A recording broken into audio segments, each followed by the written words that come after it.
जय श्री राम। रामायण क्या है? अगर आप जानना चाहते हैं तो इसे ध्यान से पढ़ें।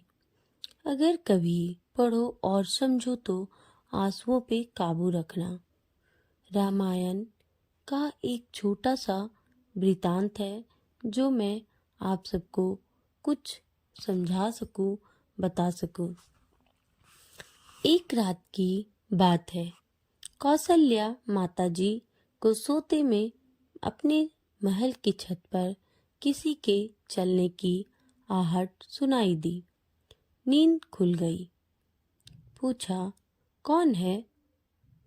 मालूम पड़ा श्रुतकीर्ति जी, सबसे छोटी बहू, शत्रुघ्न जी की पत्नी है।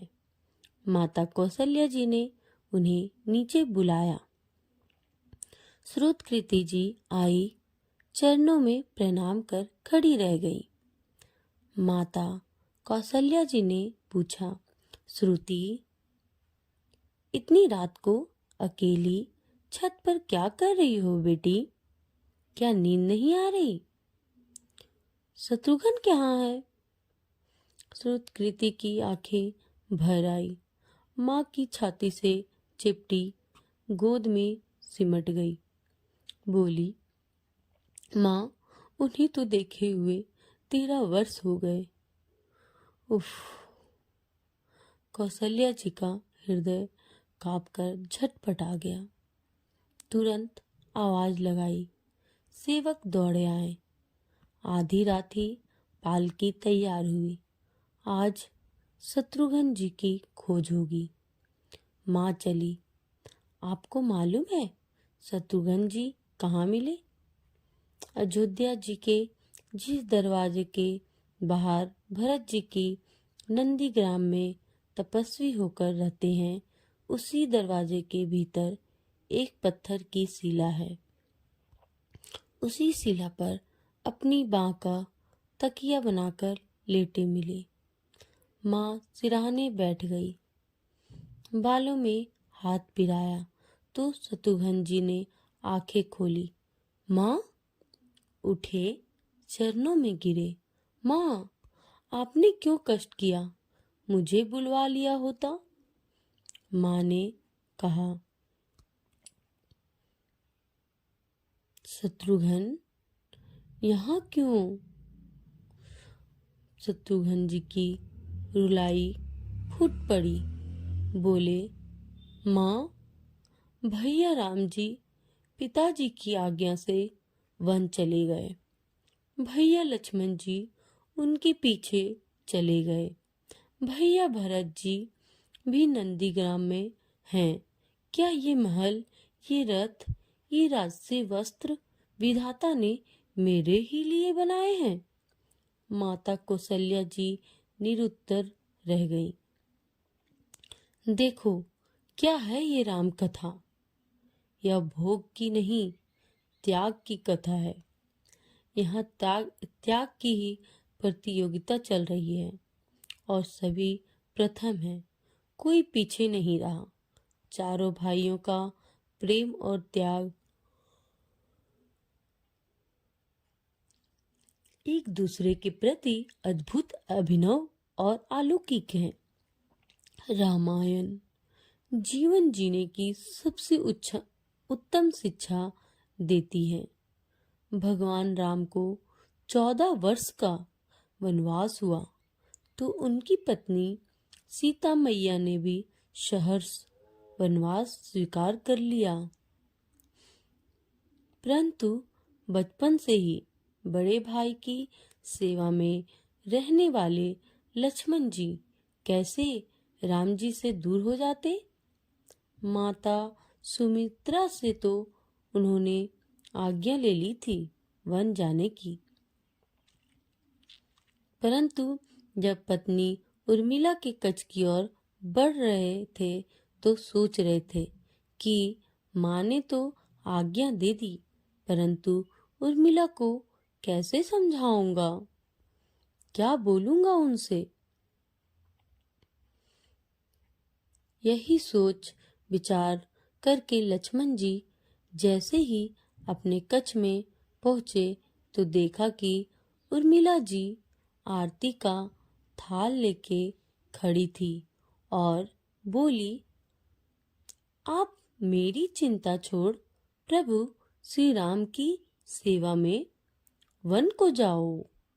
मैं आपको नहीं रोकूंगी। मेरे कारण आपकी सेवा में कोई बाधा ना आए, इसलिए साथ जाने की जिद भी नहीं करूंगी। लक्ष्मण जी को कहने में संकोच हो रहा था, परंतु उनके कुछ कहने से पहले ही उर्मिला जी ने उन्हें संकोच से बाहर निकाल दिया। वास्तव में यही पत्नी का धर्म है। पति संकोच में पड़े उससे पहले ही पत्नी उसके मन की बात जानकर उसे संकोच से बाहर कर दे। लक्ष्मण जी चले गए, परंतु 14 वर्ष तक उर्मिला ने एक तपस्विनी की भांति कठोर तप किया। वन में प्रभु श्री राम, माता सीता की सेवा में लक्ष्मण जी कभी सोए नहीं, परंतु उर्मिला ने भी अपने महलों के द्वार कभी बंद नहीं किए और सारी रात जाग जाग कर उस दीपक की लौ को बुझने नहीं दिया। मेघनाथ से युद्ध करते हुए जब लक्ष्मण जी को शक्ति लग जाती है और हनुमान जी उनके लिए संजीवनी का पर्वत लेके लौट रहे होते हैं, तो बीच में जब हनुमान जी अयोध्या के ऊपर से गुजर रहे थे तो भरत जी उन्हें राक्षस समझकर बाण मारते हैं और हनुमान जी गिर जाते हैं। तब हनुमान जी सारा वृतांत सुनाते हैं कि सीता जी को रावण हर ले गया। लक्ष्मण जी युद्ध से में मूर्छित हो गए हैं। यह सुनते ही कौशल्या जी कहती हैं कि राम को कहना कि लक्ष्मण के बिना अयोध्या में पैर भी मत रखना, राम वन में ही रहे। माता सुमित्रा कहती हैं कि राम से कहना कि कोई बात नहीं, अभी शत्रुघ्न है, मैं उसे भेज दूंगी। मेरे दोनों पुत्र राम सेवा के लिए ही तो जन्मे हैं। ऐसी थी माता सुमित्रा।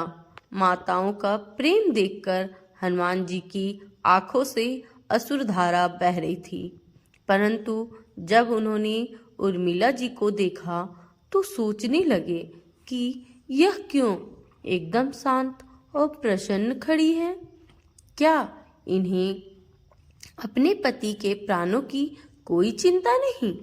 हनुमान जी पूछते हैं, देवी आपकी प्रसन्नता का कारण क्या है? आपके पति के प्राण संकट में हैं। सूर्य उदित होते ही सूर्यकुल का दीपक बुझ जाएगा। उर्मिला जी का उत्तर सुनकर तीनों लोकों का कोई भी प्राणी उनकी वंदना किए बिना नहीं रह पाएगा। उर्मिला बोली, मेरा दीपक संकट में नहीं है, वो बुझ ही नहीं सकता।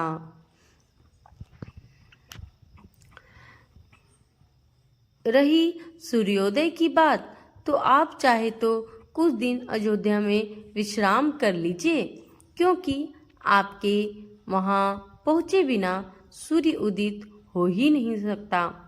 आपने कहा कि प्रभु श्री राम मेरे पति को अपने गोद में लेकर बैठे हैं।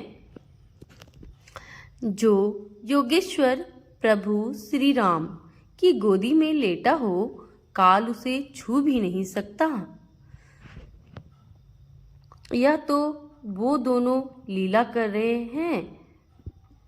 मेरे पति जब से वन गए हैं तब से सोए नहीं हैं।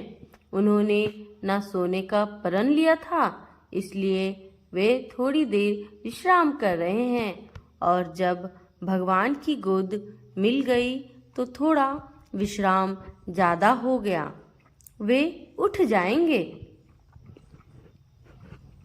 और शक्ति मेरे पति को लगी ही नहीं, शक्ति तो प्रभु श्री राम जी को लगी है। मेरे पति की हर श्वास में राम है, धड़कन में राम, उनके रोम रोम में राम है, उनके खून की बूंद बूंद में राम है।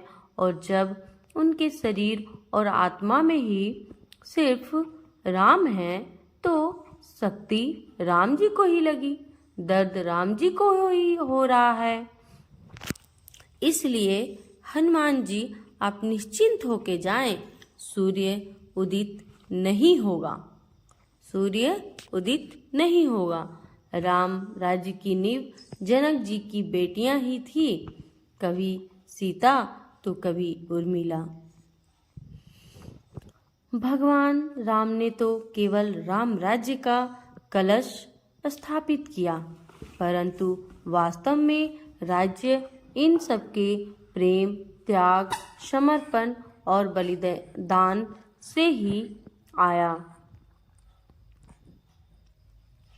जिस मनुष्य में प्रेम, त्याग, समर्पण की भावना हो, उस मनुष्य में ही राम ही बसता है।